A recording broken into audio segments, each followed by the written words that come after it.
Hi everyone, it's Tish with Naptime Creations. Welcome back to my channel. Today's video is not art related, it is food related. I'm going to show you how to get the seeds out of a pomegranate really easy. So first thing you want to do is cut around the pomegranate, not all the way through, just want to pierce that skin. Stick your thumbs in and break it open. And next you're going to loosen up the edges here. So just pull around the edge, but don't try not to break the skin all the way like I did on that one.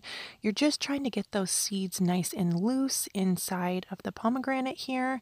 Next, you're going to grab your little bowl, take your hand and kind of spread your fingers apart so it acts like a slotted spoon, and just start knocking those seeds out. You can use a plastic spoon like this one here, or a wooden spoon works well too.